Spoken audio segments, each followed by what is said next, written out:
Well, it's time for some Texas music talk with me, Josh Fuller, coming to you straight from the great state of Texas. Each week, our guests share their insights on the greatest music scene in the world, the Texas music scene. So get in, sit down, shut up, and hold on. It's time for the show.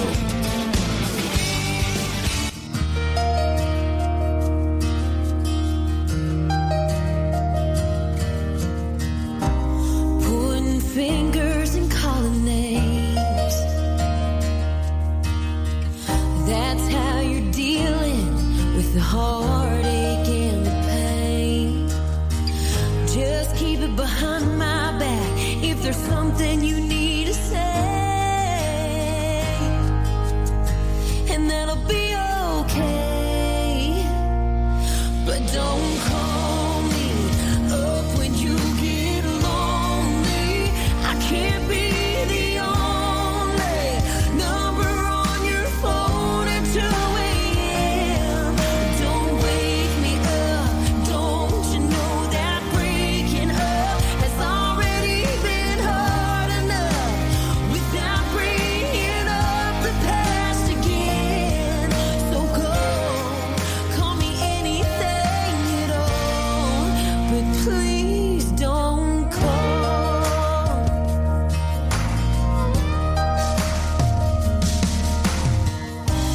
Maybe the whiskey makes you brave. Maybe you got questions or some choice words to say, but there won't be an answer on this end of the phone. You're on your own, so don't call me up when you get lonely. I can't be the only number on your phone at 2 a.m. Don't wake me up. Don't you know that breaking up has already been hard enough without bringing up the past again? So go, call me anything at all. Call me selfish, insane, crazy, anything. The best damn love you've ever known. Whatever keeps you off the phone. Just don't call me up when you get lonely. I can't be the only number on your phone at 2 a.m. Don't wake me up. Don't you know that breaking up has already been hard enough without bringing up the past again? So go and call me anything at all, but please don't call. Please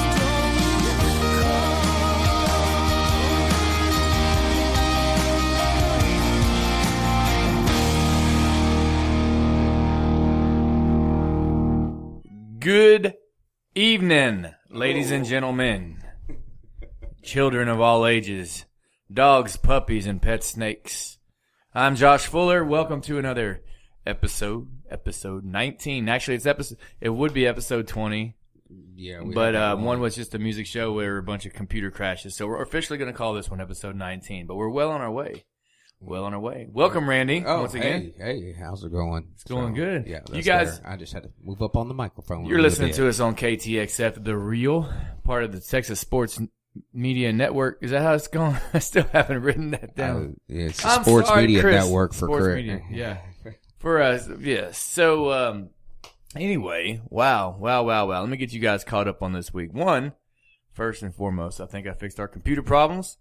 We should not be dropping out of the show again anymore. I have pushed every button that I'm supposed to push. I even remember to archive without you telling me to, Randy. Awesome. So I try to remind you Yeah. every now and then, but, you know. we're well on our way. So I had a fun night last night. I don't know if you heard about it or Yeah. Well, we talked about it a little bit last week, and Well, it was great. It was a great time. So Ted Cruz officially launched his campaign to run again for Senate and for Texas, and he did it at the Redneck Country Club, and we were able to be the band that played before and kind of during and after. And Sweet. it was an interesting gig, I'll tell you that, but it was definitely a good gig. It was sweet. There was about 1,200 people there. Wow. And a bunch of news crew and media and real heavy, intense security and all that good It's the stuff. Redneck Country Club. Yeah. Well, the security is always pretty good there, but the additional security of having, Ted Cruz there. So, so that made it really interesting. But it was a good time, man. It was really, really well done. He had a great, inspiring speech. He honored Mattress Mac. Oh, cool. And he also, I forget the guy's last name now, but he also honored Stephen, and it starts with a W, but he's the fella that when we had the church shooting a few months back, and he heard it. He jumped in the dude's truck and said, "Let's go get him." And they went and got him. But Ted Cruz honored him there last night too, and a bunch of Houstonians in general because of Harvey and their heroics and how we all pulled together and helped each other, and how his message basically is Texas tough, and then that's the way we live in Texas. And it was inspiring. It was great. It was a good night all around. The Redneck Country Club again they're in a league of their own as far as how well they're able to do these big events and take care of everybody and everything. Well, they started off with that ability in mind, and they designed the whole place around that type of events. And as far as a venue, it's top notch. I mean, there's very few other places that can manage that type of, from the security and everything that's needed for something of an event like that. There's not too many places that can pull that off quick, easy, and straightforward and to the point. Well, they did during the presidential election. They did the watch party there. I think. Yeah, and it was going to be where if Ted it was during the primaries, I guess. But it was where if Ted would have made it through the primaries or whatever, then they had all the media there. So CNN, Fox, and all those guys are out there. And they were able to bring in big generators to power all of it. Yeah, that was one thing they didn't think of. It's one thing to say, "Oh yeah, y'all come use our place," and then it's like, "Holy crap, we need how much power?" Yeah, you're talking some serious juice. Even if you usually what happens in a scenario like that is you'll have all of the media. They'll hire one satellite truck, maybe two, depending on the number.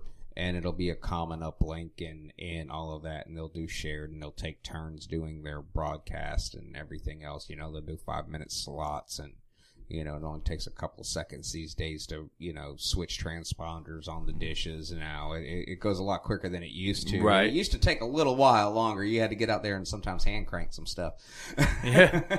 Need 1.21 gigawatts. Yeah. Let's go back in the future. It's that far over. It's that far up. That's an funny. RCH, and if you know what that is, they don't, Randy. No, we're gonna do another. We're gonna do another segment about like how the hell did Randy know that? And I'm just gonna have a. How the hell do I know that? Yeah, we're gonna figure out how you do that. Well, we stop the whole show when you say something like that. We have an audio we play like. Let's play. How the hell did Randy know that? And then we go. I can give you the context to it usually as well. Somewhere along my many storied past, I had that information. That'd be great. That'd be awesome. I mess with people too. It's fun. I was in a hotel parking lot one time, and the guys there's this truck outside, and it had all sorts of cameras and gear on it, and I wanted to know what it was for. So I went and asked them. They were out there in the parking lot having some drinks and stuff, at the hotel road crew. Mm-hmm. And they told me what it was for, and I was like, "Oh, I know what that is." Yeah, and I was able to, say a few things that were, kind of industry specific to what they were doing, and they were like, "How the hell do you know that?" Well, I shot a video about it. There you go. It's like you kind of remember those things. That owner's manual? I kind of wrote it. That would be funny. That would be funny. So let's see. I was looking up here. It's about that time of year, man, when people start talking in the Texas music scene, at least about the Larry Joe Taylor Festival. Oh, LG, yeah. And that's for sure. That one's going to be a big one. Yeah, I just had the dates here. It's dadgummit. I hit the wrong button here. Hold on a second. Folks, sorry. Yeah, so it's April 23rd to April 28th this year. Oh, wow. And obviously they're going to have a lot of big names out there. They always do. And they also have a songwriter showcase, and it's the 6th annual one. And if I'm not mistaken, my buddy Junior Gordon went for it last year, and I don't remember how the turnout was as far as how his outcome came. But you have a songwriter contest, and if you win that, then you get to open for one of the bands at Larry Joe Taylor Fest too. Oh, wow. So that's pretty cool. And I haven't been. I just heard many stories about, the music's great. Yeah, that's one thing. But it's more of all the hanging out around the campfires and the RVs and all the after parties and all that good stuff.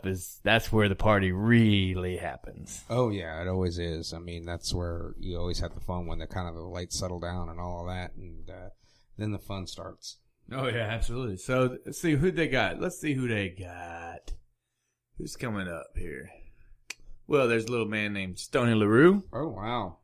And it looks like he's going to be the very first one. Randy Brown, Larry Joe Taylor, of course. Daryl Dodd, Reckless Kelly, Aaron Watson. Randy Brown again. He's a busy fella. Richard Lee, Mike and the Moon Pies, Caitlin Butts, Radney Foster, Tommy Alverson, Randall King, Flatland Cavalry, Mike Ryan, Casey Donahue Band, Cody Johnson, Randy Brown again, Keith Sykes, Grant Gilbert, Walt Wilkins, Mike McClure, Cody Canada, Ray Wiley Hubbard. Oh, yeah. Can't really read that name.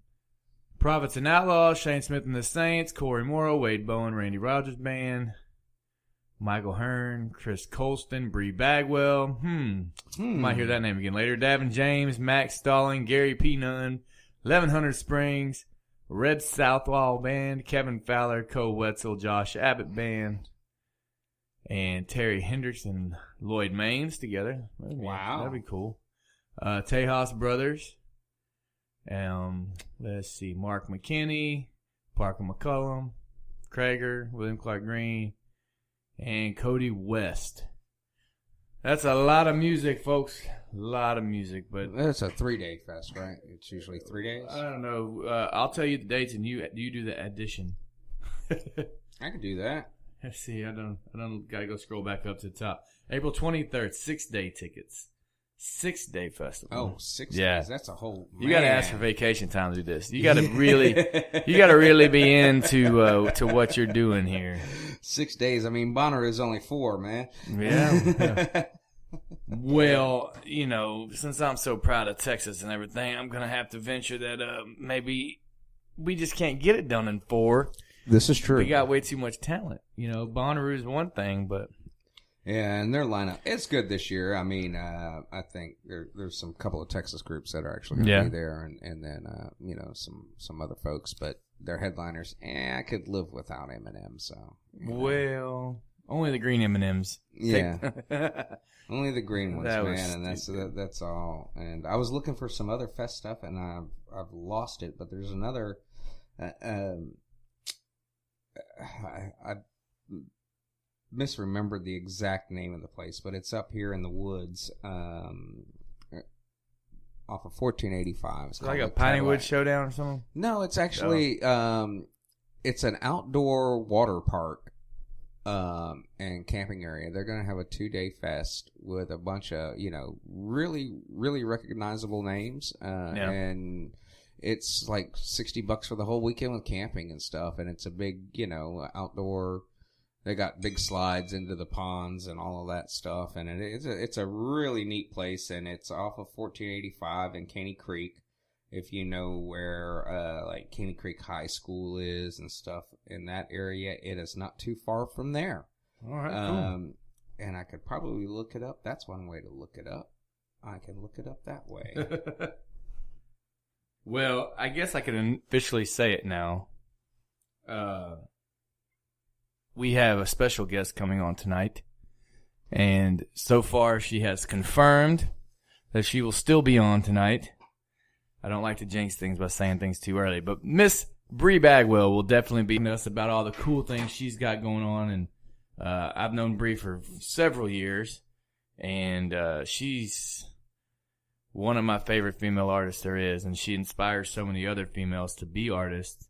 And anyway, we'll talk about her a lot more when she's actually on the air, but I am excited to have Bri coming on the show. That's going to be awesome. So stay tuned. Keep listening.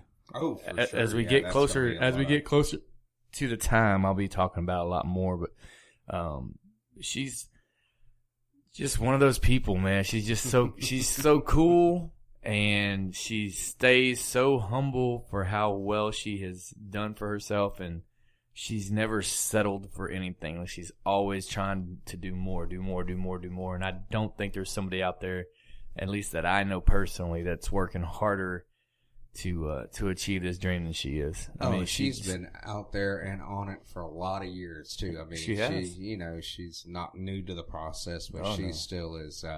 She's just chugging away at it. Yeah, and she's more than just the singer. I mean, she's the booker. She's the financer. She's everything. She does it all. But she also, she's a very talented songwriter. She was with Sony Publishing for a while, and great music videos. All her music videos are very well done. So she's got great vision, and she's got a great work ethic. And so people like that, I definitely like to support and lift up. And I can't wait for her to be on the show. It's going to be amazing. It's going to be a very, very cool time.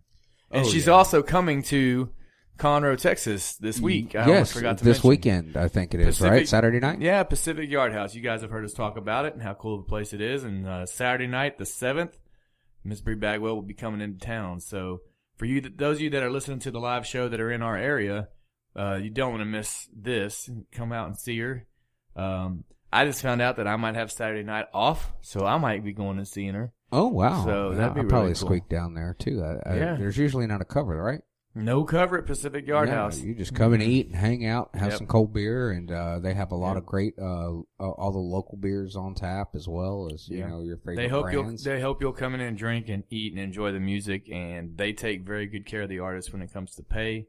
And for now, the way they're trying to do it is they're trying to do it without having to charge anybody a cover charge. So, anyway, you guys have heard us talk about Pacific Yard House. We're not playing our Wednesday shows there anymore, but that doesn't mean we love them any less. I definitely think it's a great venue, and I would love for y'all to go check it out. And if you're going to pick a night to go check it out, you might as well pick out a night that you're going to go see Bri Bagwell.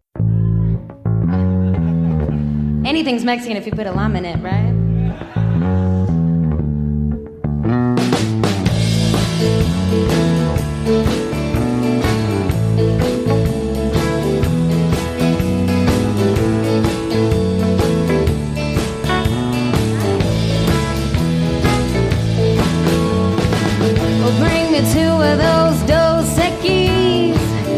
Don't make me get on my knees. Stay thirsty, my friends. Pretty please, and bring me my Mexican beer. Bring me one of those Pacificos. It makes me feel magnifico. From my head down to my toe, I really love my Mexican beer. So bring me some of that Mexican beer. Mexican water that I don't fear. Tell Anheuser-Busch to get out of here. Bring me my Mexican beer.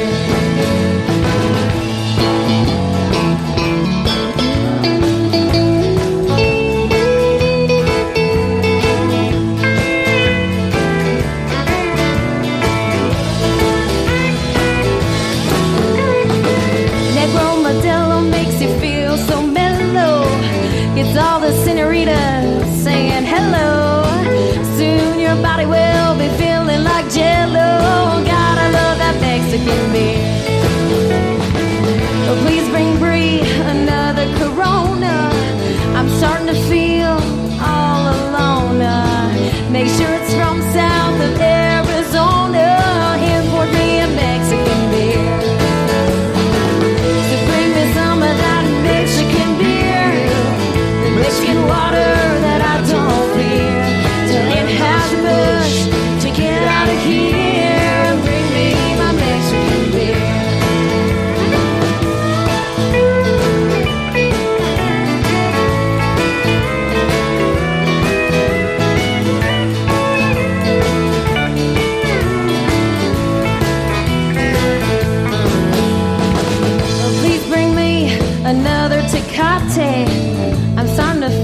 Welcome back, folks. Hey. There we are. We're back now. Yay! Well, we never really left. No, we were just hanging out, listening to some of the good music that Yeah, we were man. playing, man. So I don't know if you guys noticed the theme on that, but it was on purpose. And that is because Bri Bagwell is going to be on the show in a little while. And she, I know, has inspired a lot of female artists from an early age to come up. I've gotten to know a lot of these female artists, and their parents would bring them out to shows and song swaps and everything else when they were 13, 14 years old. And almost all of them were inspired by watching Bri Bagwell and other ladies like her that came. But Bri it's amazing how many people really looked up to her and decided to be musicians professionally. Yeah, most definitely. Yeah, it's and she's everywhere all the time. She has grown her audience to a great level, and I mean she's done a lot of good stuff, and it's cool to look up the calendar of events that are going on in almost every single festival that. Even festivals you didn't know existed. You were looking at the roster and like, oh, there's Bri Bagwell again. Yeah, we were just looking up the one I was talking about. It's called Cadillac's Backyard Water Park. It's up in off of 1485 in Caney Creek area, and they've got it's the end of June, beginning of July, June 30th, July 1st, and that's Corey Morrow, Sam Riggs, Bri Bagwell, Jason Cassidy, Rich O'Toole, and J.C. Robb. For 2 days of music, and it's a big outdoor, it's a big pond. Right. And big pond. Big pond with slides and stuff like that out on, what else do you need? And it's just a good old country, hootenanny as I was rooting for you. I was hoping you'd finish that sentence somewhere. I was searching for the correct word. I know when I grew up in Florida, we used to go to some places called like Devil's Hole and stuff like that, with big springs and stuff like that, and you just pull up the trucks and they have camping out there, and you can go all weekend, and they got crawfish and all of that good stuff, and it's worth checking out too. And then there's so many this time of year in the spring when the weather's still nice and it's not 9 million degrees. There's so much going on musically, Larry J. Taylor Fest and all of and then there's it's endless. I mean, we could spend all night sitting here going through and doing searches and stuff of different festivals within a couple hours drive of here, and it would be insane. It would be, yeah. It's never ending, and there's a festival for almost everything.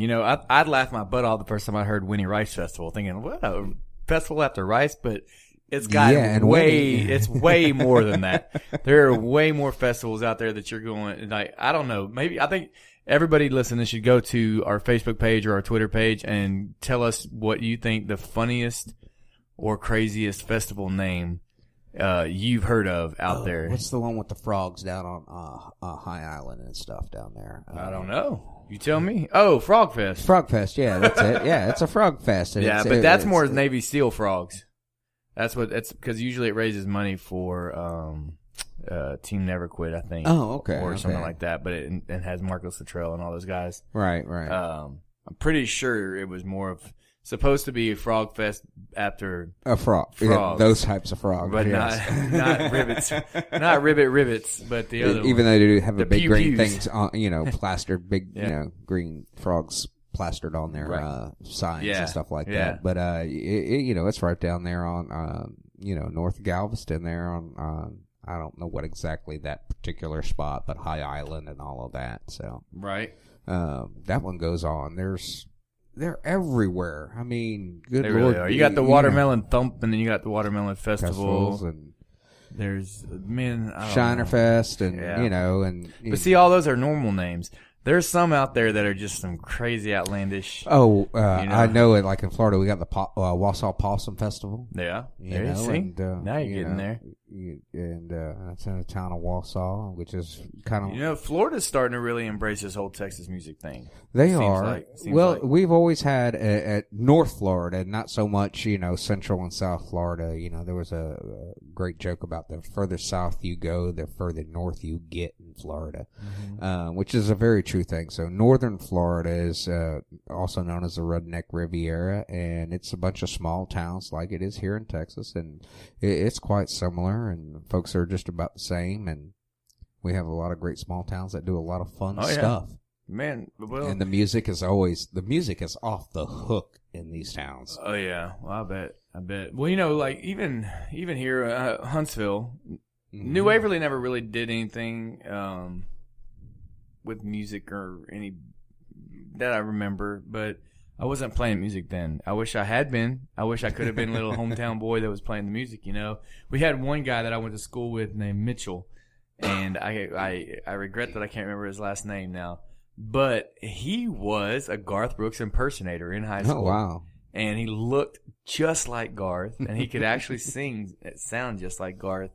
And I wasn't playing music then. I hadn't gotten bitten by the bug yet, but he was really pretty good, man. But he looked just like Garth and would dress just like Garth when he would do his shows. But then when he wasn't doing his shows, he was just like this little, like, I don't know, plain Jane, but almost kind of a headbanger kind of dude, but with short hair. Yeah.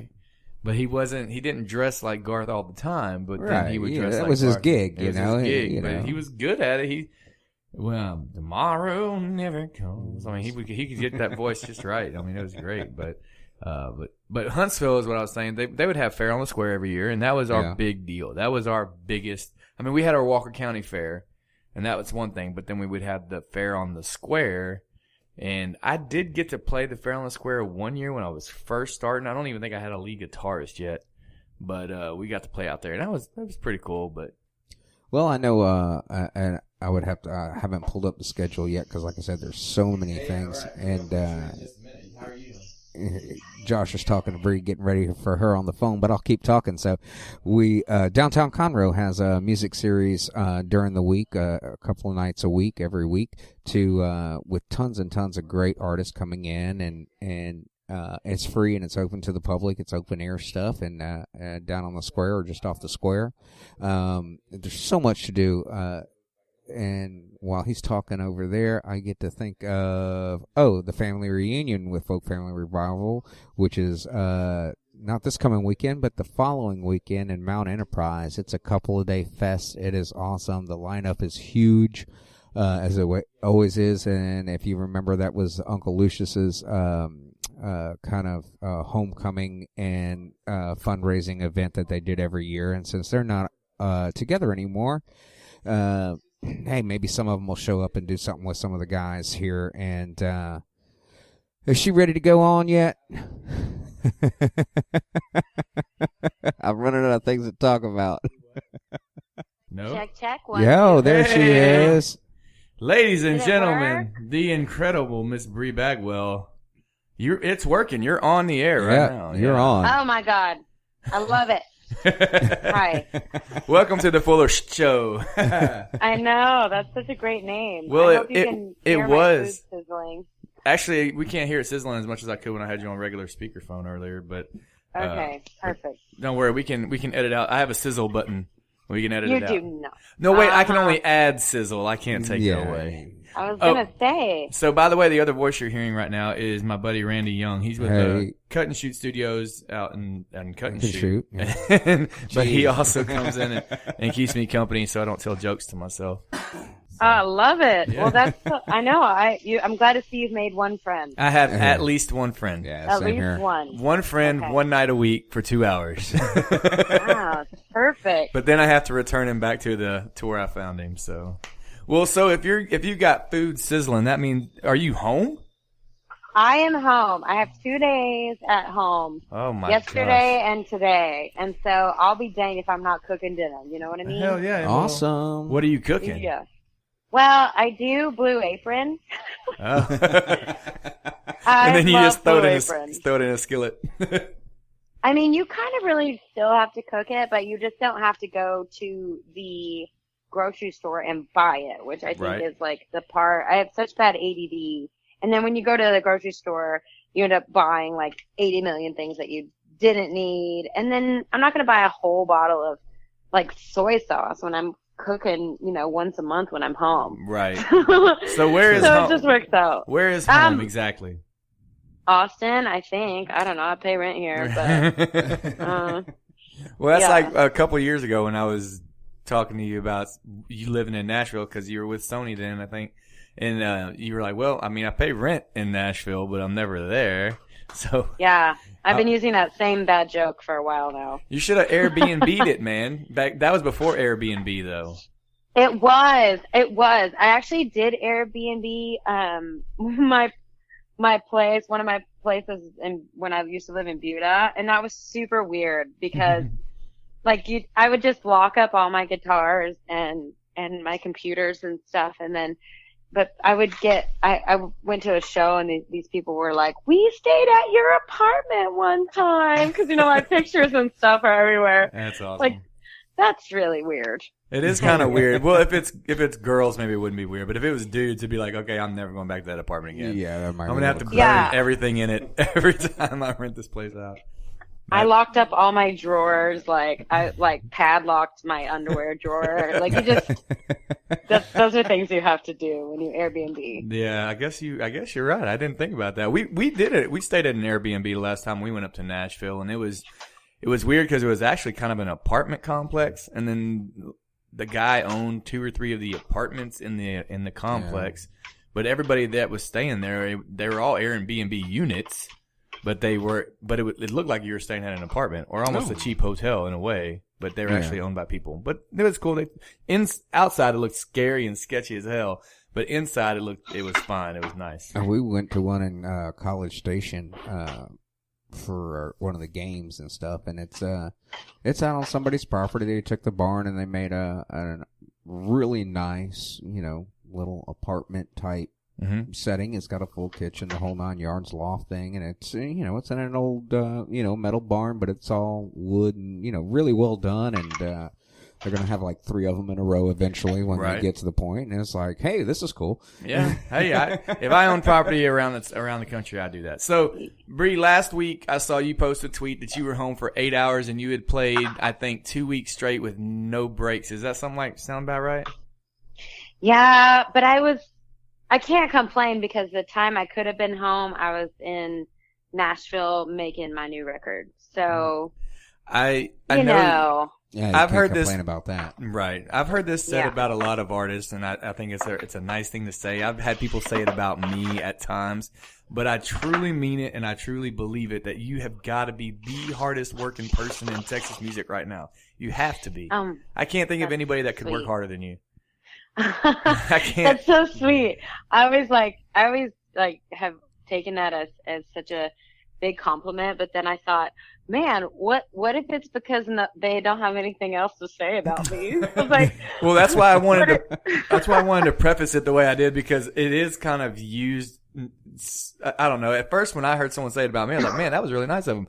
And then I heard it said about some other people that I've seen their work ethic, and I go, oh, wait a minute. So but you, honestly, goodness, every time I'm looking at, if I see you come across my social media feed or whichever one that would be, you're doing something. There's never just hanging out with the dog today.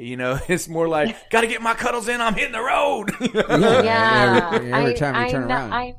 I'm very thankful to be busy though. I mean, I owe a lot of that to, people I work with and stuff. Right. But I think if I was not busy, that wouldn't be good for the universe in general. Well, I completely understand that. My brain works the same way. If I have too much time alone with my brain tries to kill me. So yeah, absolutely. Yeah, I gotta be creative somehow, some way. For sure. And I'm at this point in my life where I'm trying to find more ways to make money / I've always been at that point in my life, but the older you get, like, I want things like a house, and then I look up and my truck's 15 years old and I'm like, man, you're barely getting by with your music money. So you got to find other ways to supplement. Well, and we don't need to get into it and get all bitter or anything, but it's hard to make money in music. It just is.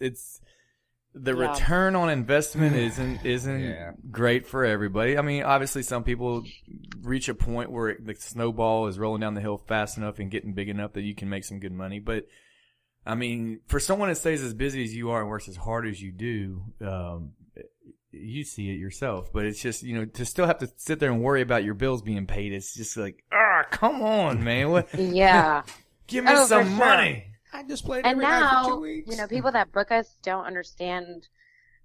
Not that everyone doesn't understand, but I mean, now I got a crew, so I got 3 guys in my band, sometimes 4. If it's a big show, then I got a tour manager, and then I have a merch guy, and then I have management taking 10%, and I have, booking taking 10% or whatever they take. I don't. Just throwing out random numbers there.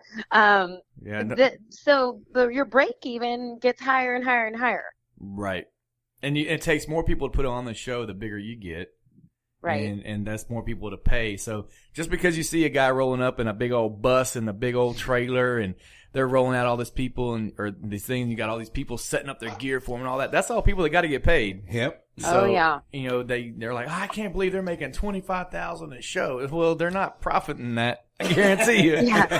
They ain't taking home much way. each, believe me. Way. Not at all. Man, no way at all. So yeah, for sure. And then now my van's in the shop, and it has been on and off for the last 2 months. And I was like, man, we had a great January. Like, when have I ever been able to say that? I mean, January is like the death month for musicians. And for some reason, we had just like this really killer January, like money wise. And I was like really pumped. And then my van breaks. It was almost like Jesus knows when you got it. And he's like, well, here's another challenge for you. Just remember, it's a rule of 3s. That's 1. There's 2 more. Let's just keep her humble. She's getting too big for her britches. You have more mechanical problems and probably more flat tires than anybody I've ever seen. I know it. And you know what? I'm trying everything. I'm like getting rid of a bunch of our cases. I'm trying to like get a lighter trailer because as many miles as we do, I mean, we're doing an oil change at least once a month, if not 2. I mean, we're really just hitting the road so hard. And I think eventually, 150,000 miles, the van's like, this is our second one, but it's kind of over it after Steamboat.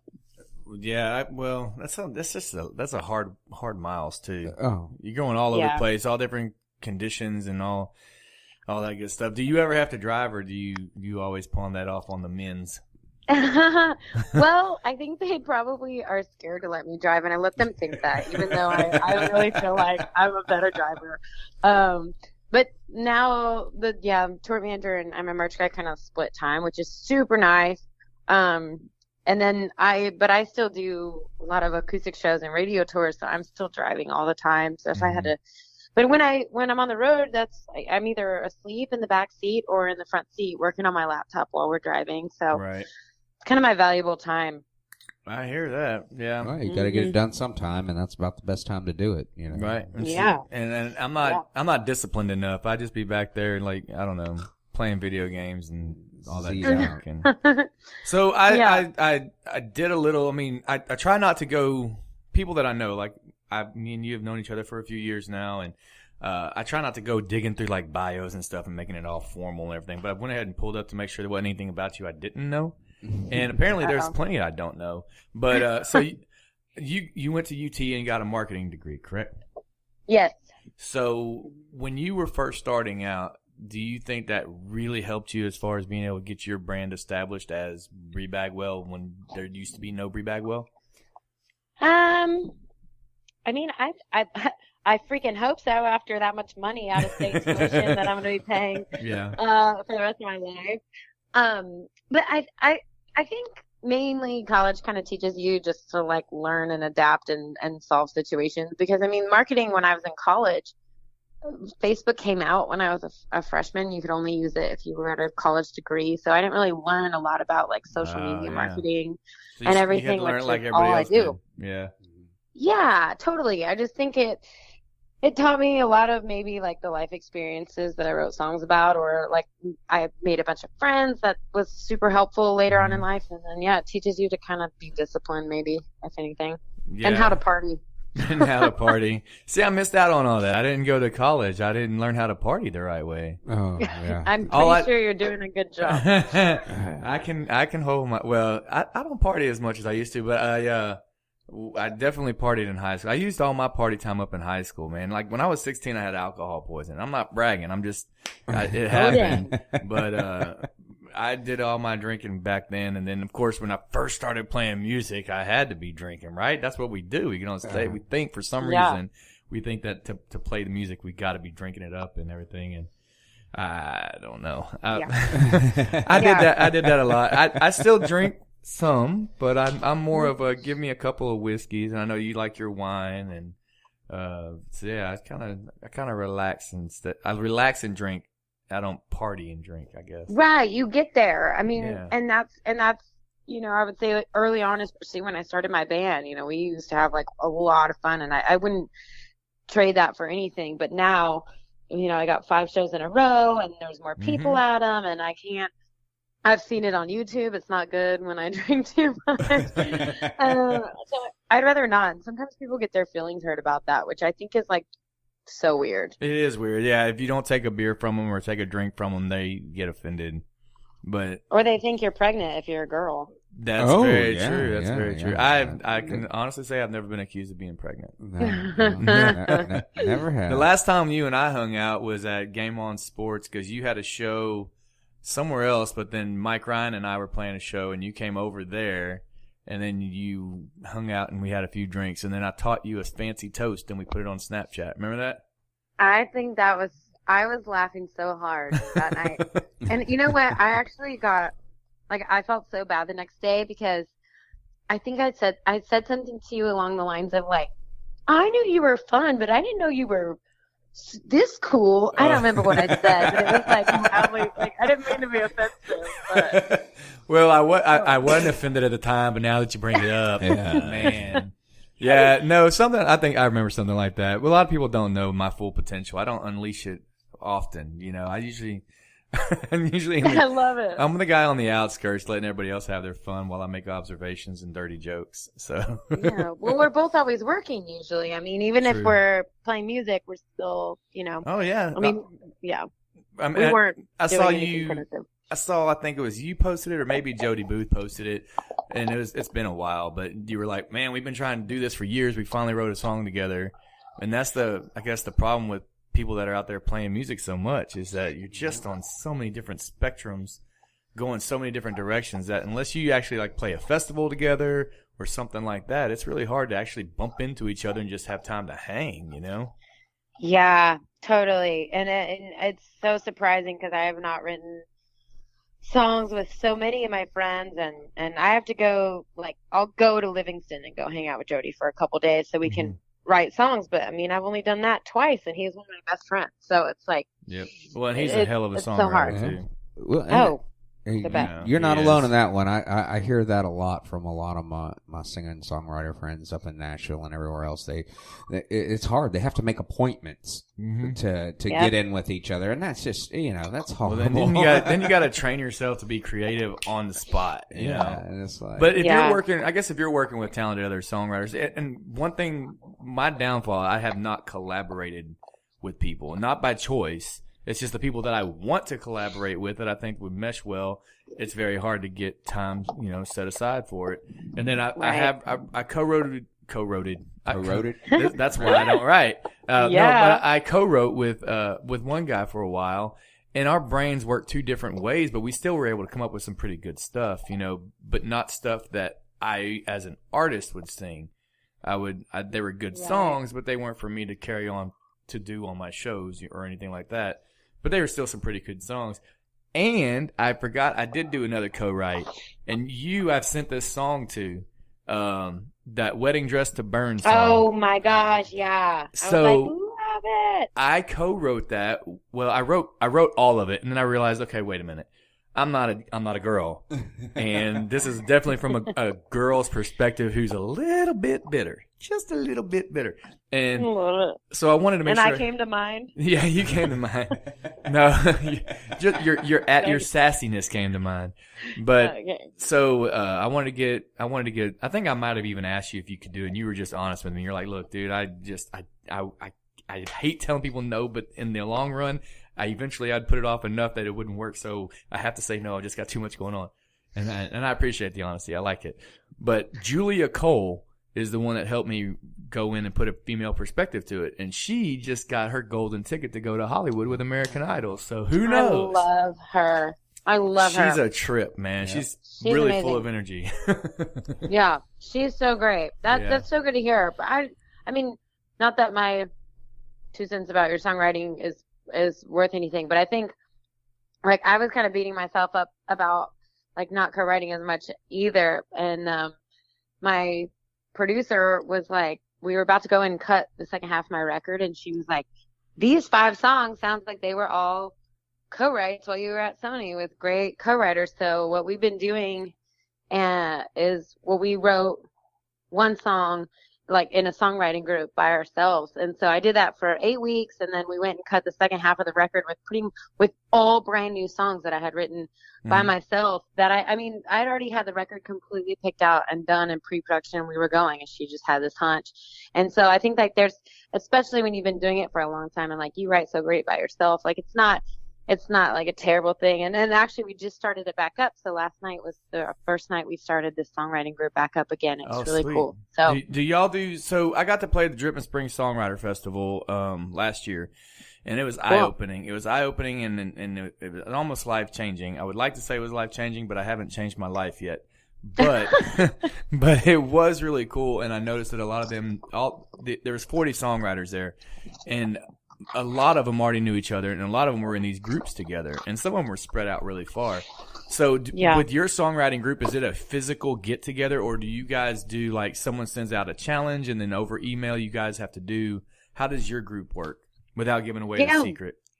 Well, it's because they're all in Nashville except me, so it's all over email. So she gives out a prompt on Monday, and then you have a week to turn in the song by, Sunday night at midnight. But it's actually, Brian Keene? I don't think I do. Okay, he wrote like I'll Sing About Mine with Adam Hood for Josh Abbott, and some Randy Rogers songs, but his solo stuff was really great. He's amazing. So he's married to my producer, Rachel Lloyd, so she's in it, and then Charlie Worsham's in it.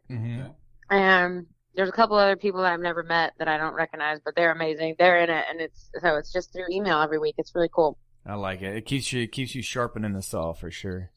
Yeah, it's really hard to do, but it's good. Yeah, I want to get myself on one of those deals, and I think this year if I get invited back to the Dripping Springs thing, I'm going to be a little more comfortable with meeting people and trying to get more involved. And I need to challenge myself. I guess I've just gotten myself so distracted. I would work, and then I do baseball with my kid, and then I do all this other stuff. Now I got a radio show, and I'm just like, I don't pick up my guitar and write. But I have 3 new songs I've written in the last year that stop they like when you start playing it, everybody shuts up and listens, and so I think I'm onto something there. Yeah, and they're good.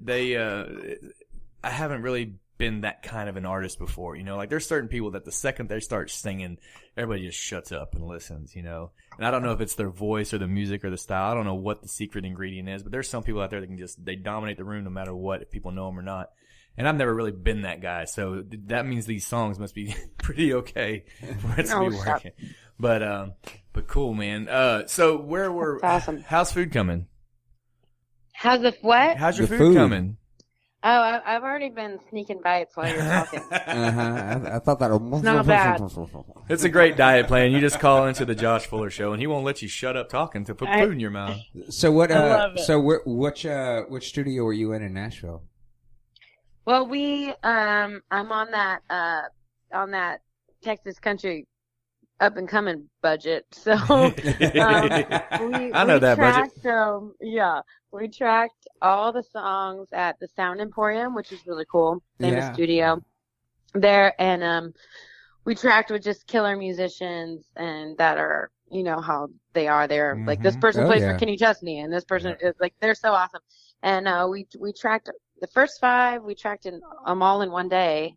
And then I did all the vocals at her house. And then I did all my own harmonies pretty much. There's a couple people we had come in. And then we just did the second session. So same thing. We tracked them all in one on Sunday at Sound Emporium. And then I'm doing all the vocals at her house. So which album will this be? 3 or 4? 5? 4.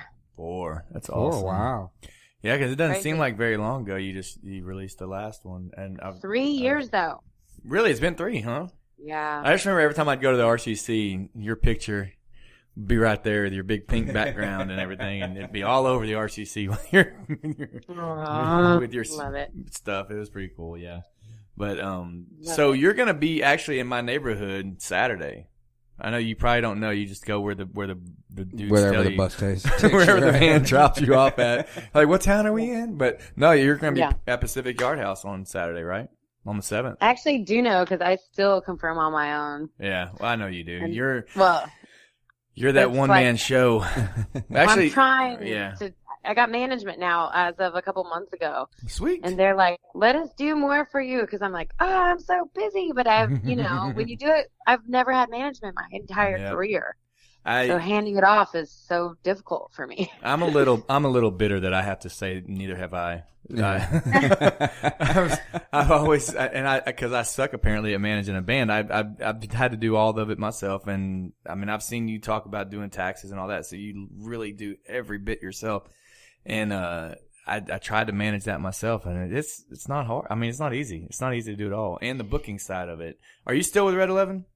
I am. Are you still the only female with Red 11? No, I think they have Julie Roberts now, which is really cool. Remember her? I sure hate to break down here. Yeah.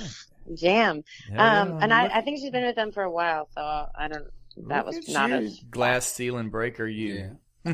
I mean, well, I'm trying. I don't know. I'm knocking my head on it, but it's been great. I was saying before you called in that there's several reasons I admire you, but one is a way that you have done your business, and also you've performed in the songs you've written, but it's inspired so many young artists, mostly female, that I've known for years now, since they were 13 or 14 years old, and almost every one of them are like, they got into it because Bri, and whenever I was at her show, Bri would let me come up and sing a song with her, or she would always come down and she'd always hug me and act like I was her best friend. And like, that's beyond the music. That's way more important. Like, to have that effect on the next generation of songwriters is just really, really cool, man.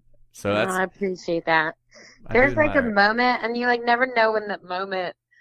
It's like, when did you get to be like in the scene? You know what I mean? You're always like outside, and then when are you in it? And then and now I feel with that, which I think makes me want to cry hearing you say that. So I appreciate that. But it also, that's feel just the onions from pressure. Blue Apron.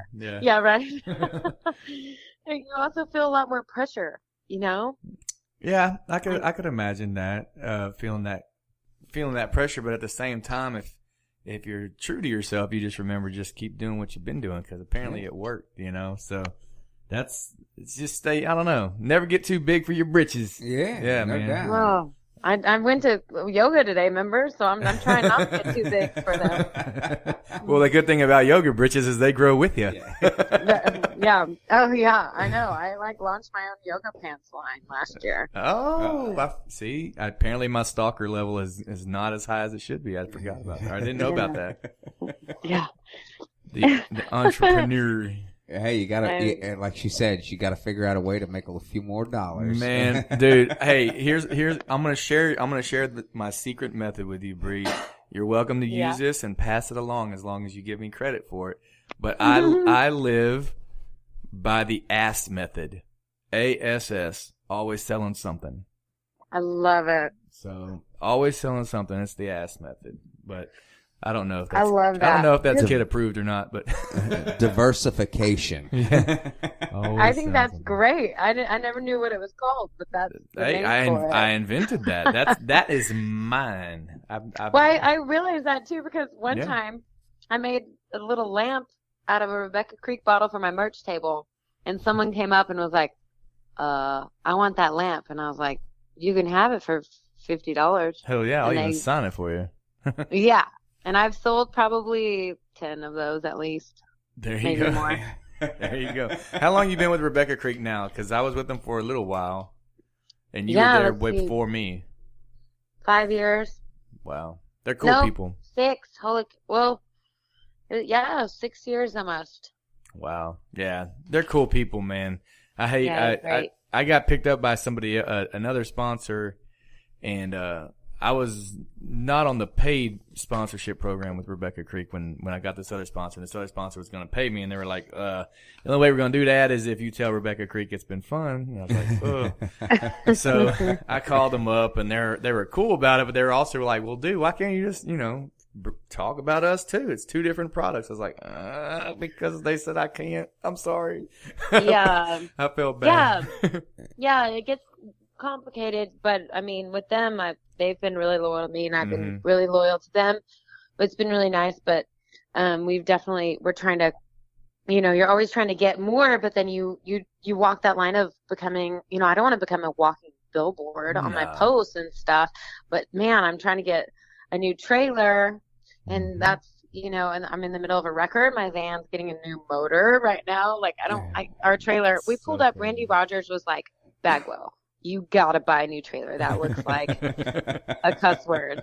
I said, dude, you don't even know how far down the list that is on there. It still rolls. It still rolls.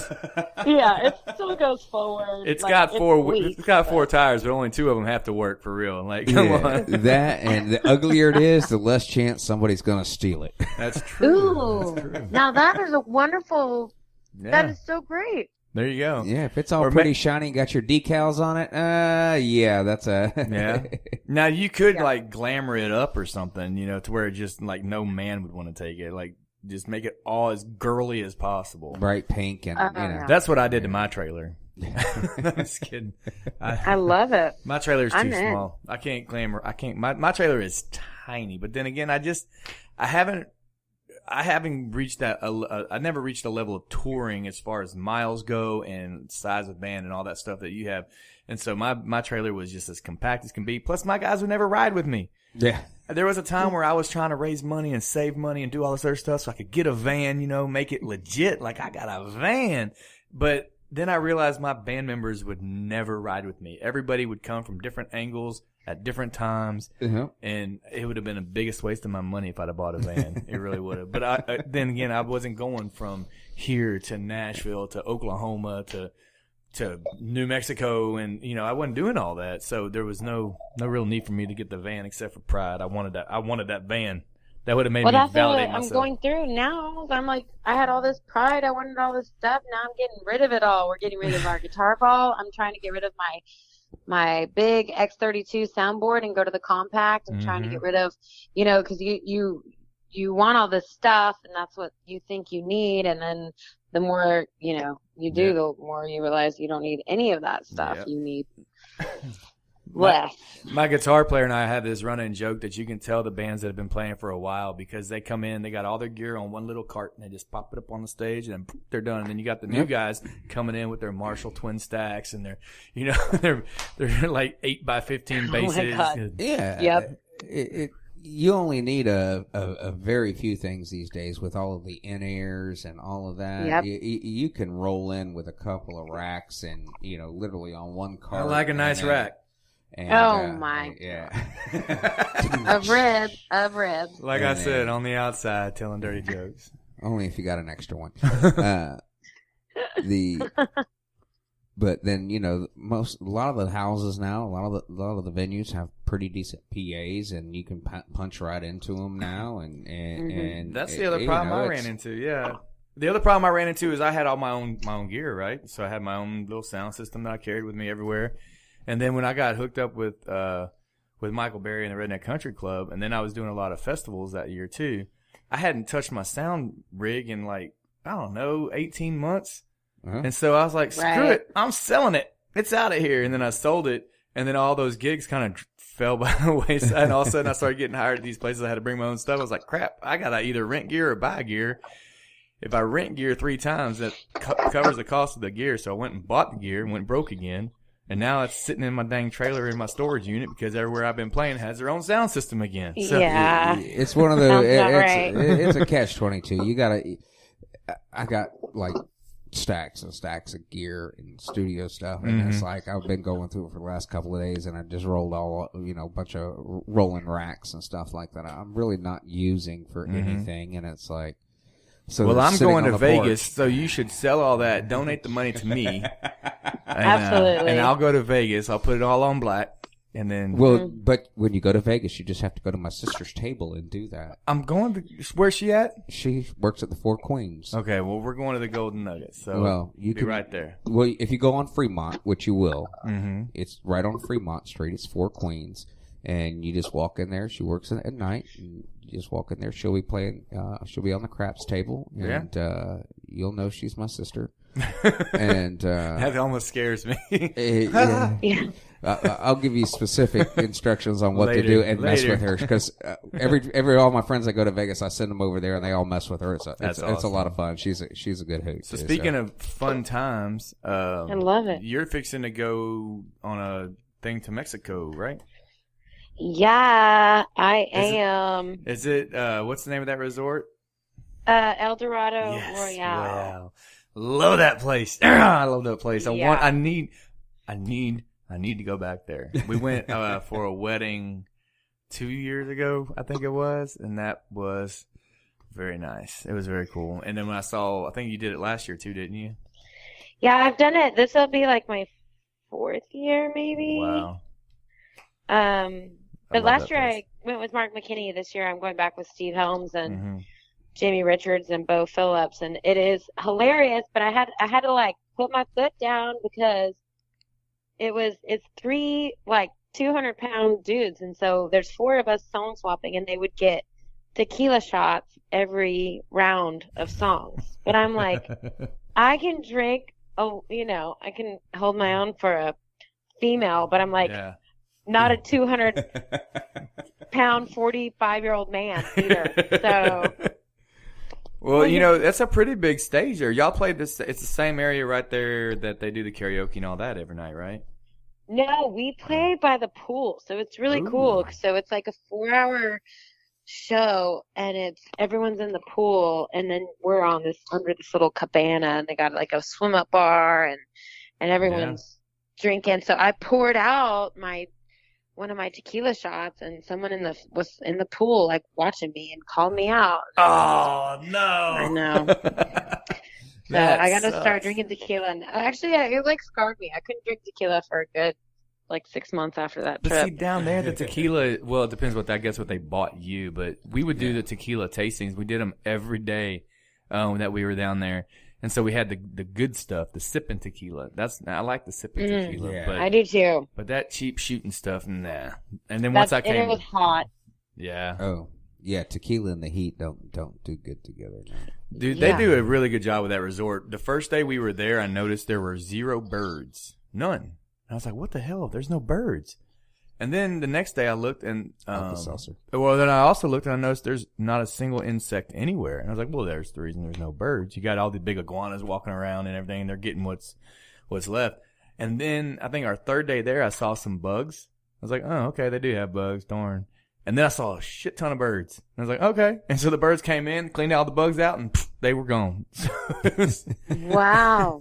I don't know if they train them birds or what, but yeah. And they have that's a cool resort, man. It's a really cool beautiful resort. Yep. And that lobby when you first walk in or whatever. Yes. You're making me want to go back now. Damn it. Yeah, I'll have to go check that I out. know, I've not been there, so I'll stick to Belize. Starting at $800, you can come too. Yeah, I think I'll pass. One day we're not giving away everybody's business. I do want to ask you more details about that, on how all that stuff works, but we don't need to talk that much shop. So, I also want to bring up, because it's no small feat, that you are now a 5-time female vocalist of the year. 6, Josh. 6? Son of a... 6. I thought it was 5. Can you believe that? I can. Yeah, I can totally believe that. I don't know. Crazy. But, so I was so upset because I was playing a show, so I couldn't go to the awards. And I was like, man, you know, like, if I don't win, I don't care. I mean, I would care, but I'm not going to be mad. I'm like, so glad there's more females now, like, makes me super happy. And so then I was like drinking wine. It was my last show, so naturally I had more wine than the night before. And then I was like, man, I'm like really sad. I haven't lost this yet. And I was like pouting. And like the next day, my radio promoter, you know, Dave, called me, and he's like, congratulations. I said, what? I said, nobody told me. Like, I had probably 50 freaking friends there, and I didn't get one text message. So I called like Steve Helms, and he was like, well, I figured everyone else texted you. And then my friend Jade was like, I figured everyone else texted you. So like, nobody told me. That's sad and funny at the same time. All right. And you're like, dang it, I got a wine hangover because I drank an extra whole bottle because I got suddenly depressed. Yeah, I was like, oh, I'm getting old. There it is. I need to hang it up. Oh my Go be God. a yoga teacher in Thailand. That's awesome. Why I gotta be Thailand? That's far enough away, I guess. But well, that's awesome though. So yeah, and then what else did you get an award for? Video? Yeah, our video of the year for Beer Pressure, and then Texas Music Pickers gave us Female Vocalist of the Year, which I guess they're coming to Chili Fest on Friday, and they're going to present me with my award on stage on Friday. So that'll be really cool. neat That's cool. to get. Yeah, I mean, it's just those little things that, you know, when you're driving and my band's in the shop and I don't know how I'm going to get to my gigs this weekend. It's just a little thing that keeps you motivated. Yeah, you're like, well, I do have this award. I can say I did that. I've got one little award here in my studio that it's not even hanging on the wall, actually. I don't know where it went. But we're in Houston, I got voted male vocalist of the year one time. That was that's a pretty cool feeling. I remember seeing that. Yeah, that was pretty neat. How are you, by the way? Me? What are you doing? Yeah. Oh, I am see Twitter, but fine. I'm doing fine and dandy. My I'm in baseball land with my 8-year-old. He plays on a select team, so we play every weekend or every other weekend, and we do that. And then I'm doing woodworking, and I'm still playing some music, but I'm kind of staying close to home these days. I really want to focus more on the songwriting aspect and get other people to sing my stuff. And so I'm just kind of being creative and staying close to home because my kids are just at that age where it's very fun to be an active part in their life. yeah. And I you know, I went through a slow spell, and in that slow spell, it was revealed to me how much I enjoyed being around the kids and stuff. And so then I kind of stopped actively trying to get busy again, if that makes any sense. Yeah. So I decided, and then, you know, I went all in on my last album, and we've talked about money enough tonight that I don't need to complain to you, but it ain't cheap. It ain't cheap. And so, you know, and you know as well as anybody else does, it's not just how much it costs to record the album, but it's how much it costs to put it out there to radio and how much it costs to market it when it is out to radio and all that stuff. And if you don't have that steady stream of gigs to kind of hopefully break even, it just makes it really hard. And yeah, that's where I'm at, you know. I feel you. I mean, it's like what I'm doing to record this record. This is going to be double what I paid for my last record. And what people are buying, I'm probably going to make less because of streaming and everything than when my last record came out.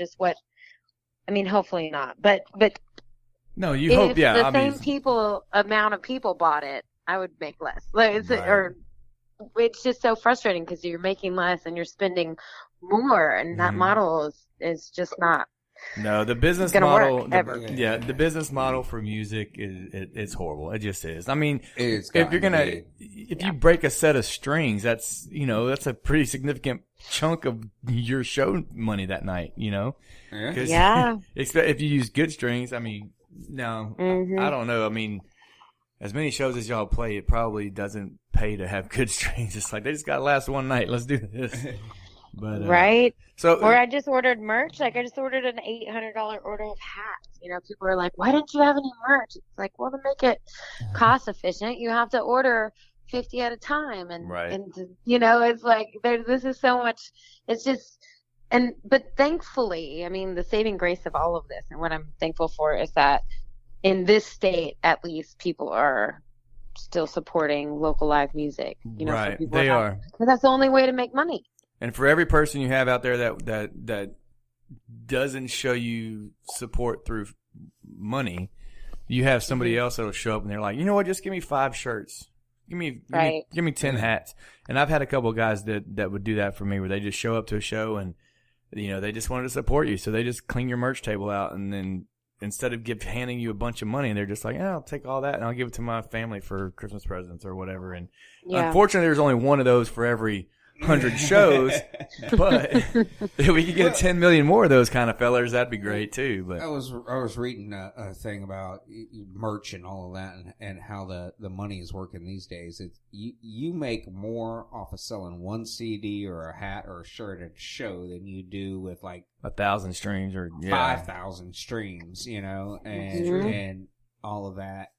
And so merch and everything else is how you make them, how you can but a lot of to do everything. I think totally something that I was terrible about was dipping into my merch fund to pay for the next thing that I needed to do, instead of just keeping it as the merch fund to continue. You have to, though. To continue to I know. My God. Well, trying to get, like, you know, you're sitting there, you've gotten, like, in my case recently, like, anecdotal here is I hit, I finally got to 21 on the charts with a song. So I was like, I gotta jump out there with a new single, like, right away, because that's the best I've ever done. And so I had some money that I made from merch and money from this and that, and I had to dip into that to get that next single out there, because I just felt like I had to do it right away. And then, you know, then the next few shows you have no merch to sell, so you're not making all that extra income, and it's so it's crazy. It's a vicious cycle. It's a terrible cycle. But it just makes you wonder, like, how cool would it have been to make music in the 70s and 80s, you know, when you could sell tapes and albums and all that good stuff, and or even just or to be a songwriter during then, when if you got a song on George Strait's album, you're a millionaire, even if it wasn't a single. Right. I mean, that doesn't happen anymore, and that is that to me is super cool, because man, you were just trying to write a great song to get an album cut. Now you're trying to write a crappy song that sounds like every other song to get the single, and that's why it's not working. Right. Yeah. No, I agree. 100%. It's true in there. Some of the stuff I was working on, you know, trying to figure out a different model and trying to figure out a different way to do it. And, you know, there's no magic, you know, solution yet. And I think, you know, it's getting closer, you know, to some answers, but it's a whole lot of money, and there's not a whole lot of return. That's for sure. No, there's not. I mean, the people with the #1 songs on Billboard and everything that are like super hits are only making, the songwriters only getting like $40,000 for, you know? Well, I know a lot of, you know, songwriters. I mean, they've had #1 hits, and a lot of them, and at 2 different times. Back when, you know, there was a lot of radio play, back, you know, it was a nickel a spin, or, you know, a couple cents a spin. And when, you know, okay, so you got a #1 hit on country music, that's a lot of spins, that's a lot of money. Right. But now they're just like a #1 song, and it's like, it's a fifth of what they were making off of a and they're still song. Playing shows, songwriter shows, for money. Oh yeah, and quite a few of them. I mean, more now than they had in the past, for sure. Man, I tell you, I enjoy those songwriter shows more than, like, I thought I would. Me too.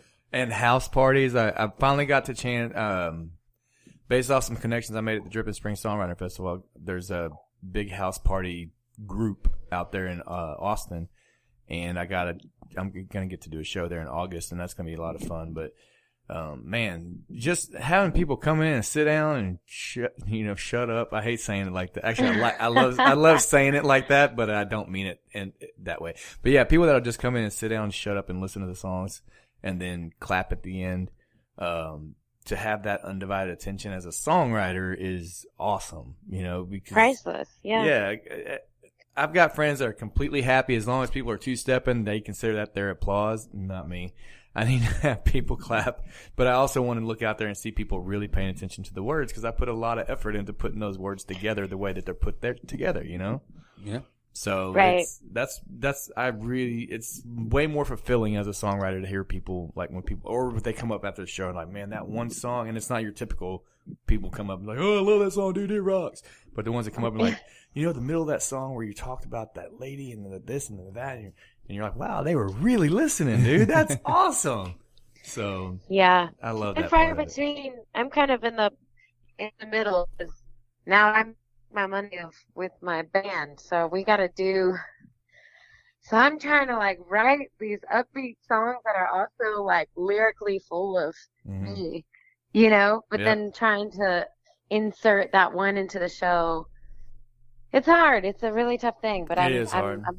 I'm doing one. I guess I'm going to be in Galveston Thursday. I think that's going to be a listening room, so I'm excited. And that's when you get to pull out the ballads unapologetically. Yeah.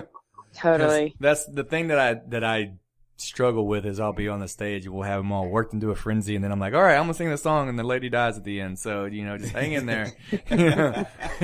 Sorry to bring y'all so far down, you know, but I don't know. I guess my ballads, the older I get, I think the ballads I'm more proud of because they mean a lot more and they tell a story, but you don't want to kill the party or the buzz, so you're like, dang, do I whip this out now or do I go ahead and just keep it upbeat? So I struggle with that on stage a lot. I'll have it written in the set list and I'll skip it. Well, I know, and I do that too. And then people will say, you didn't play that song. We came for that song. And then I wish I wouldn't have skipped it. But I think, you know, it's so hard when you're up there because as an audience member, if you, Josh Fuller, were in the audience, you're an artist, you're a writer like me. You don't mind being taken on this emotional roller coaster. Right. You don't care if you're crying. But the people that are there have been working all week. Maybe they want their Friday night to not think. And so not thinking is the beer drinking, honky tonkin' songs. Right. So it's so hard. But then when there's that one person in the crowd that's like, you didn't play Whiskey. I'm like, yeah, because it's slow. And that's my favorite song. Not that that's like a really deep song, but it's just slow. So sometimes we skip it. Right. And then I always regret skipping it. So, yeah. I know it's hard to make it look effortless is what it is. There's a controlled chaos that goes on that it makes it really hard to just, and you can't please everybody. Or like Mitch Hedberg said, you can't please everybody all the time. And last night, all those people were at my show. I love him. Mitch oh my Hedberg God. is awesome. I remember one of the first times we met, you knew him. And I thought that was so cool because I quote him all the time. And nobody ever catches it. Man, we would listen to Mitch Hedberg all up and down these Texas highways, man. I'm a comedy junkie. If I could pull it off, that would be my next gig, is to be a stand-up comedian. But I'm not good at rehearsed jokes. I'm just good at being funny on the spot, like real quick.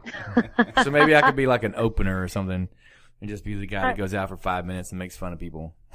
I've always thought that there's a need for like a woman comedian that's not completely dirty, G-rated or not completely X-rated. Like there's no middle ground. And right.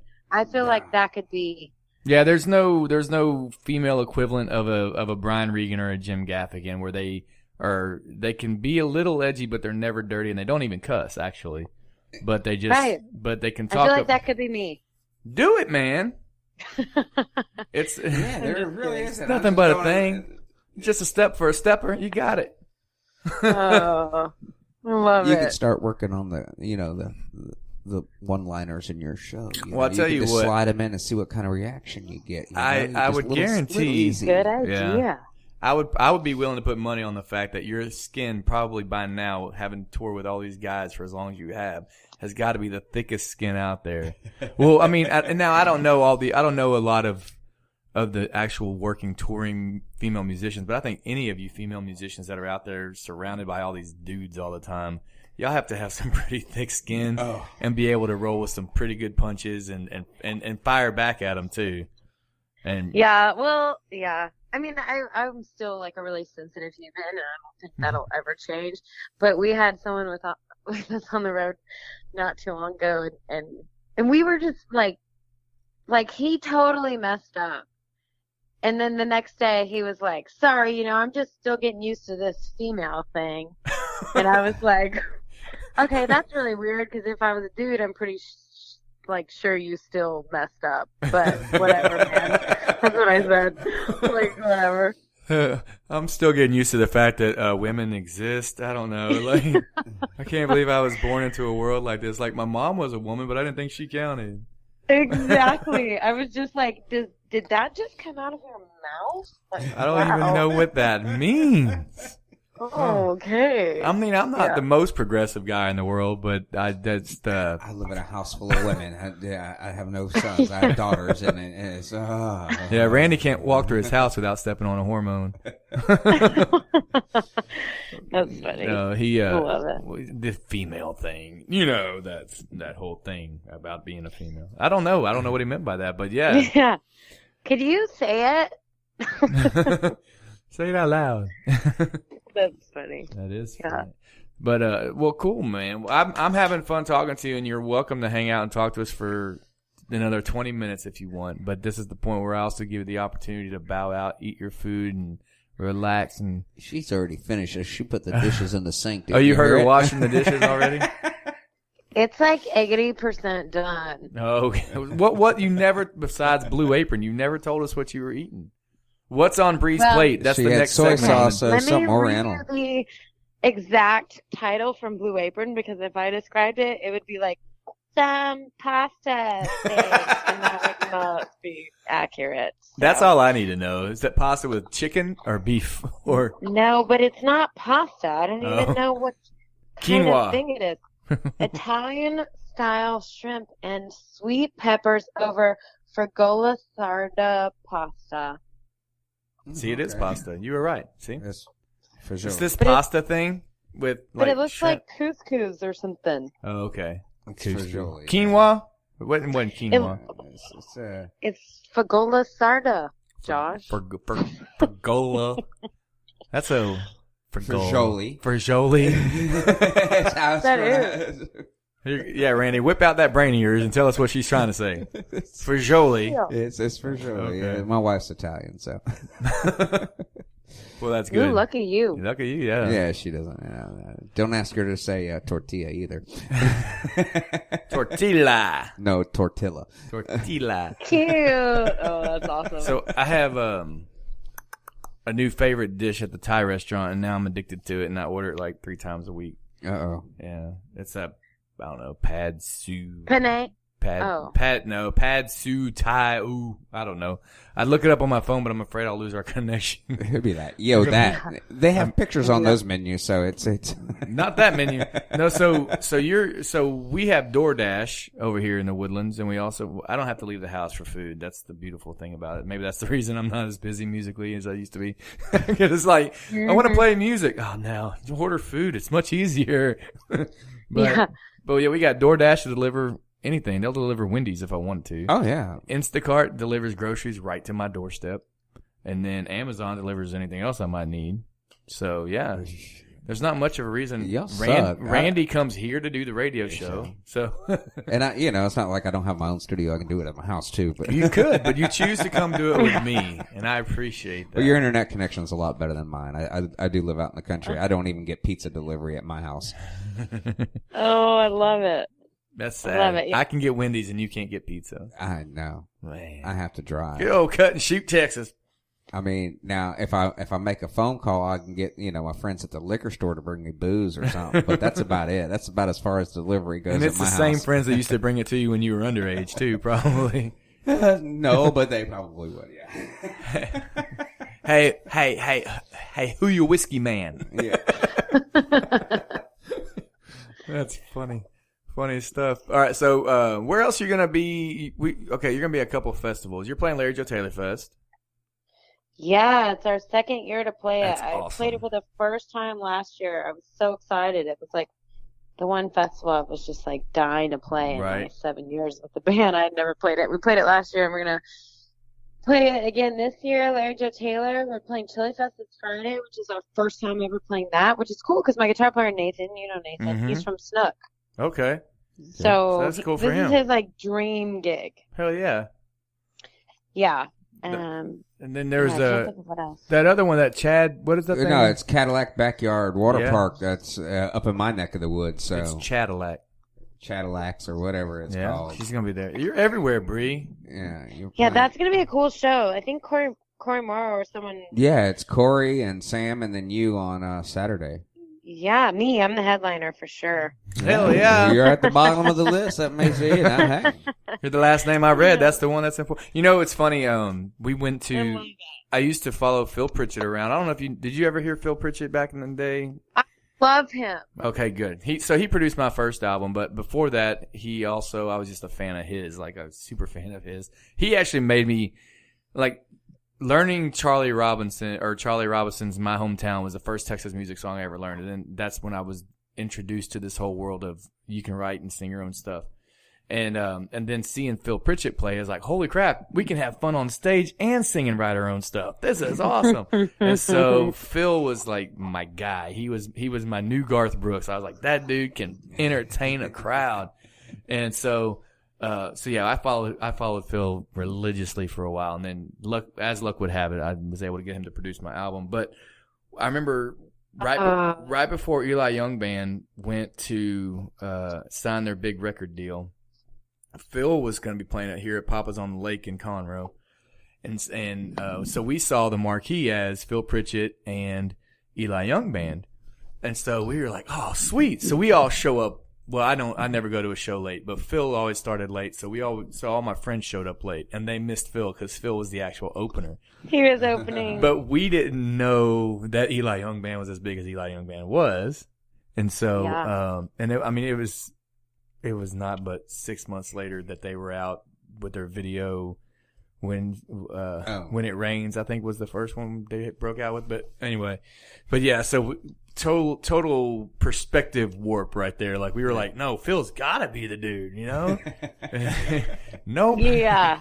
He wasn't. That's funny. I remember when I moved to Austin because my brothers were huge Texas country fans, and that's how I got into it. They would drive from New Mexico. They'd drive to El Paso to go watch Pat Green and Jason Boland, and they would come back and they'd have stuff, signed for me and CDs, and I would just love it. And I remember I moved to Austin. I was 18, and Randy Rogers was playing at Nutty Brown Cafe. It was like their free Wednesday night series, and I went and I thought, man, I'm going to be like the one girl here that knows all the words to every song, and talk about a perspective shift. Yeah. I was like, everybody knew every single word. That's awesome. It was insane. And I was like, this is a whole new world. Right. Yeah. You thought you tapped into some magical thing, and it was like, dang it, I'm late to the party. Yeah.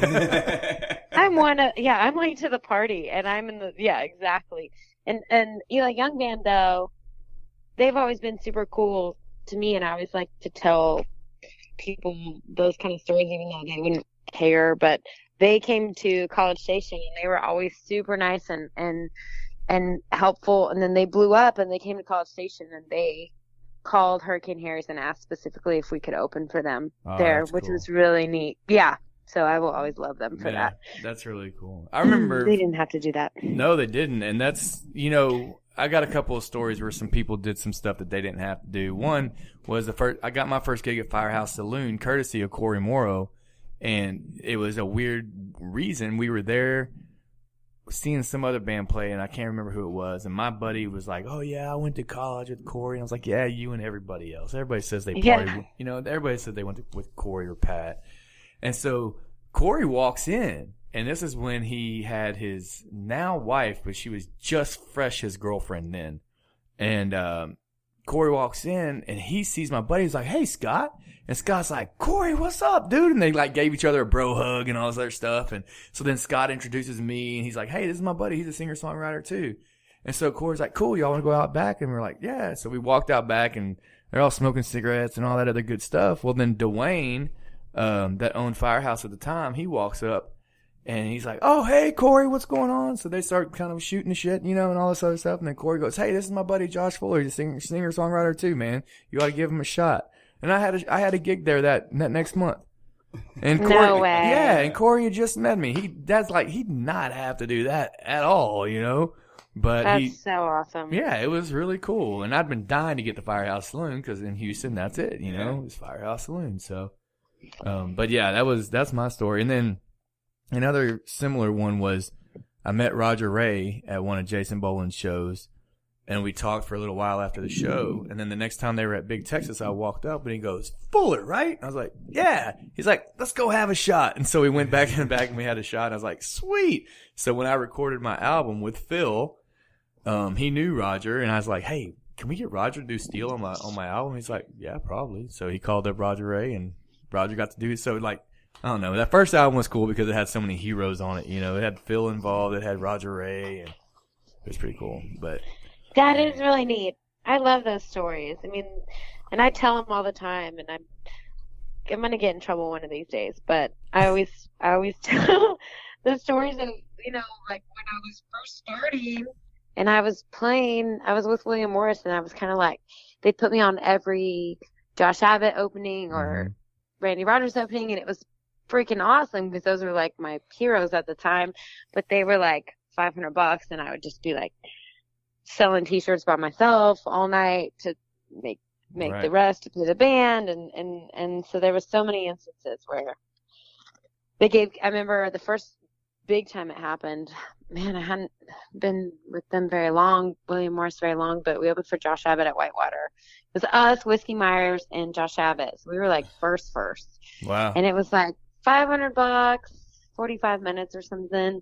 And Josh Abbott came over and put $1,000 cash in my purse. Dang. Yeah, you and don't I hear will stories about never that. forget that.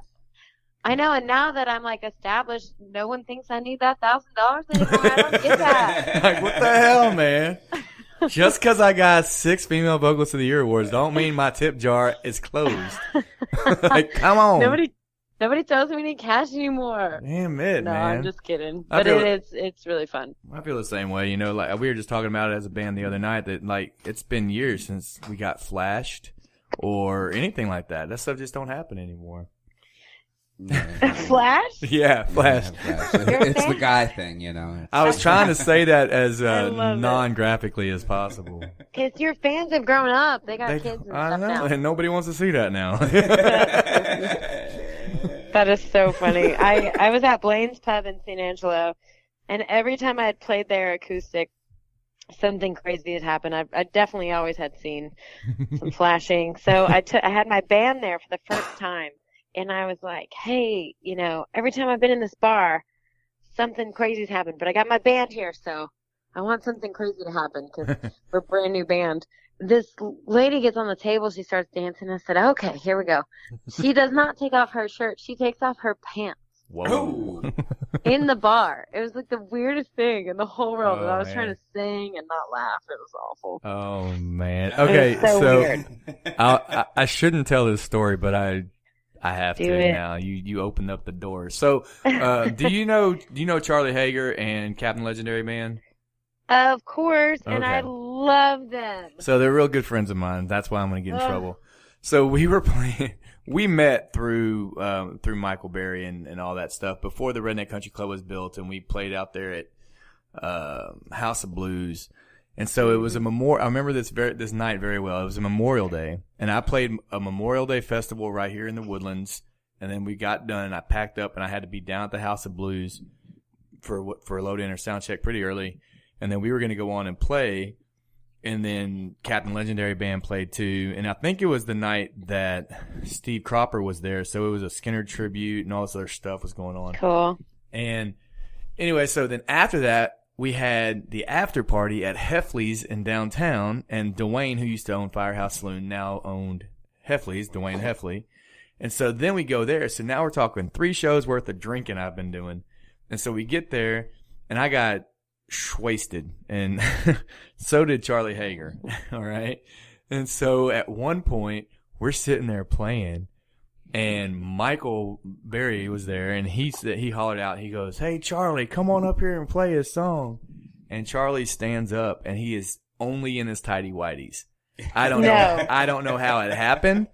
I don't know when it happened, but he's just kind of standing there with his arms out and kind of just in all his glory. His hair's all down or whatever, and he's just like there standing in his tighty whities. And then this other woman was wearing his pants over her pants. No. I was like, what just happened? Awesome. When did that happen? And so That is so awesome. So then we were like, no, go ahead, Charlie. You just sit down. And somehow he got his pants back on before the next song. But yeah, so Charlie's one of those guys that no matter how wasted he is, you put the guitar in his hand, he's on. He can play, yeah. He's on. Oh. And he's a weeble wobble. He may weeble, he may wobble, but he don't fall down. Yeah. And he called him up to do a song. We wanted him to do Yabba Dabba Doo, The King is Gone and So Are You, or whatever, George Jones. Yeah. And so he starts stumbling, falling, flowing. He didn't fall. I'm sorry, I said he didn't fall. He flowed up to the stage.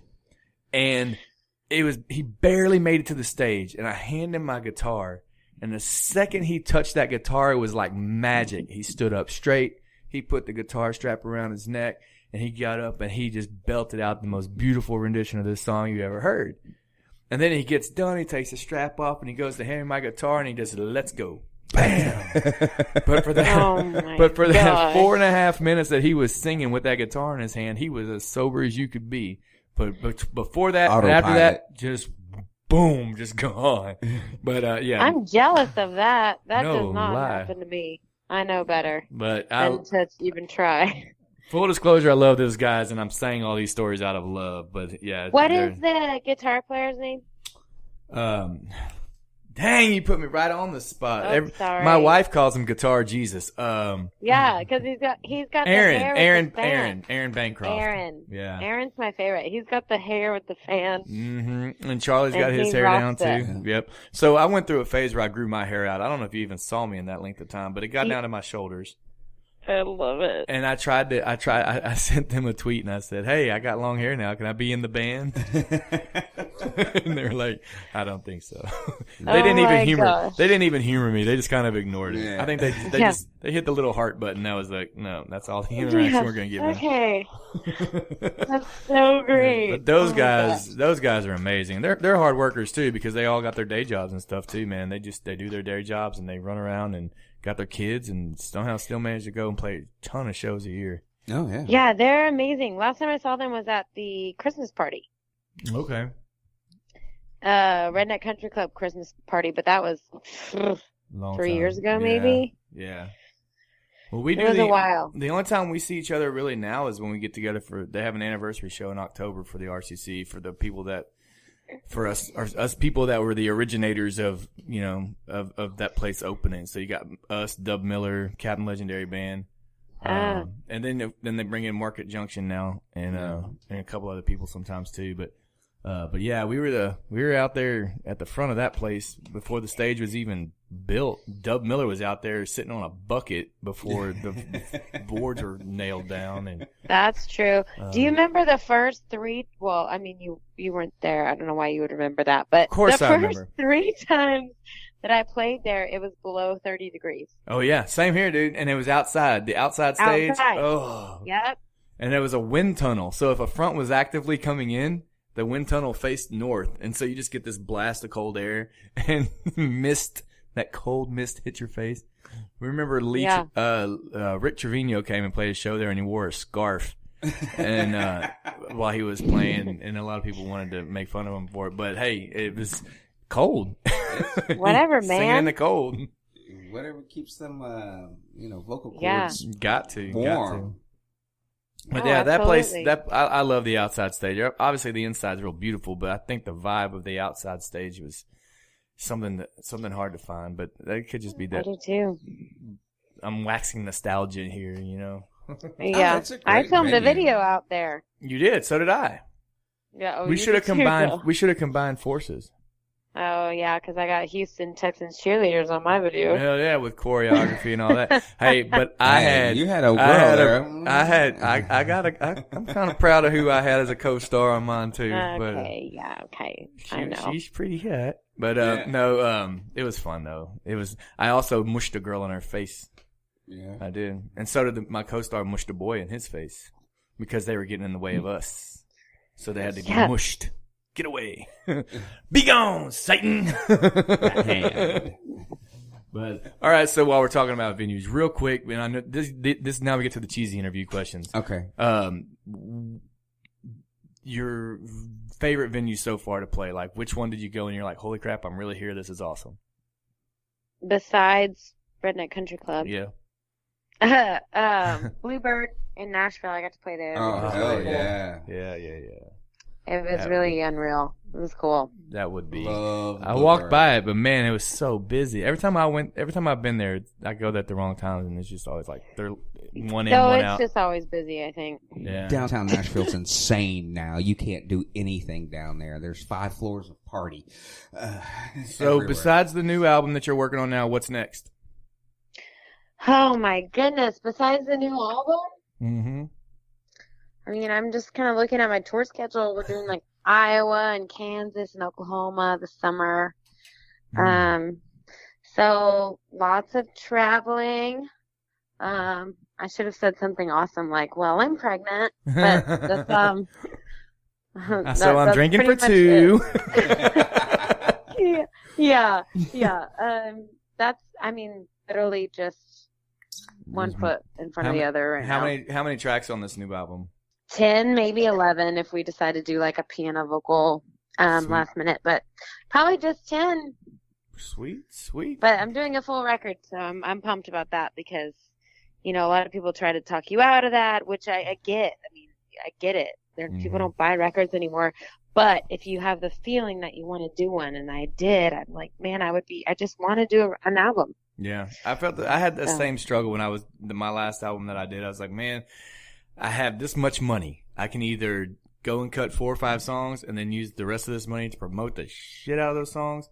Or I may not ever get a chance to record again, so I can record all these songs now and see what happens. And I just couldn't walk away from recording all of them. I had to do them all. Yeah. So it was definitely taking me twice as long. But, you know, if you want to do it, so I'm hoping. If you're gonna do it right. That's how they say it. Yeah. Get down, boy. Get on down with yourself. All right, so you're going to be in town, my neck of the woods, on Saturday at Pacific Yard House. So all my local friends that are listening live right now can come check you out there. But if there's anything else you want to get off your chest, now's the time. Do it. Now's the time. Yeah, I would like to say something. I'm trying to fold a fitted sheet right now, and I am so I thought I had it down because you did once, and last time I did it, and now I can't do it. Man, I'm giving up. Thanks to YouTube, you can almost do anything, but you can't. Apparently, you can't do it twice. I know. I'm so upset. But I did launch my own jewelry collection too, called the Texas Silver Rush. If you go to their website, you can check out all my turquoise and all my turquoise stuff. That's in the new Bri Bagwell land. Wow. Yoga pants and turquoise. Turquoise. I can quit now. I really can quit. Yeah, you could. You got your jewelry and your yoga pants. You need to come out with maybe a shirt collection or at least a robe collection. And then you can quit. There we go.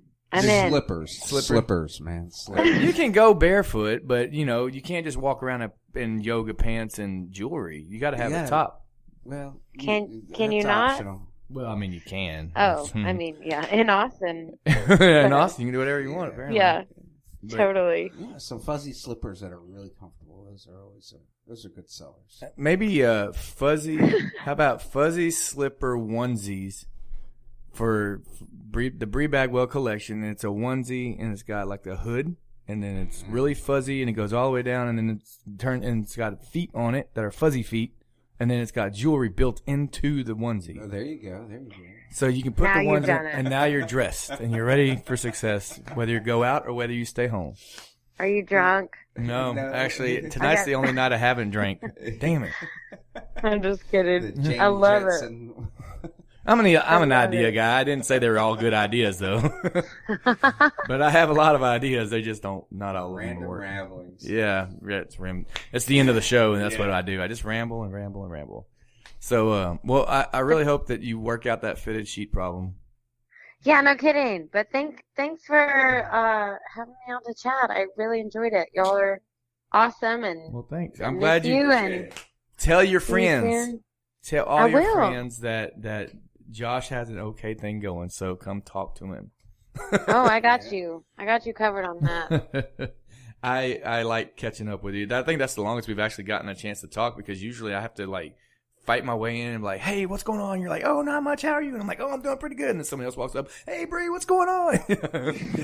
That's not true, but thanks for making me sound famous. I appreciate that. Everybody wants to talk to Bri, but you keep on doing what you're doing. You've inspired a lot of people. It inspires me to see how busy and how hard you work, and I just can't wait to see how far you take this thing, man. It's fun watching you grow, and I think you're doing awesome. So keep it up. Thank you so much, Josh. Good to talk to y'all, and best of luck. Let me know what I can do to help. Absolutely. Sure. Well, you just keep doing you, and we'll handle the rest. Enjoy the rest of your day off. All right, Bri. Well, we're gonna let you go. It's been a lot of fun. Thank you so much for calling in and talking to us. No problem. I'll talk to y'all soon. All right. Bye-bye. Bye. All right. That was really cool. Oh, that's awesome. Great conversation. Like you said, it's most we get to talk to her. Yeah, man. Like it's made me not as crazy as I made it sound, but it really is kind of hard when you're at a venue and there's a lot of people that want to talk to either you or talk to them or talk to whoever, and it just, you might get up, give her a hug, say, hey, I'm gonna holler at you, and and all of that. That's about all you get. It's tough to have a conversation at a show. It really is, yeah. I mean, and then it just everybody's brains are going a million miles away. But anyways, that was a great show. That was a lot of fun, good times. I'm glad Bri called in. Thank you, Bri Bagwell, if you're listening back on this to the podcast. Thanks everybody for tuning in to KTXF on your TuneIn app. That's how you listen to the show live. And I will have this up as a podcast, as always, everywhere that you go and listen to your podcast. So share it with your friends. Tell them, hey, there's a new talk show in town. There's a new podcast out there, and it's a lot of fun. And we just get to cut loose and let artists be themselves and have a nice little hangout session, kind of like the hangout sessions we have in the green room. So thanks everybody for listening. We will see y'all next week. Damn, that's pretty good. Bye, y'all.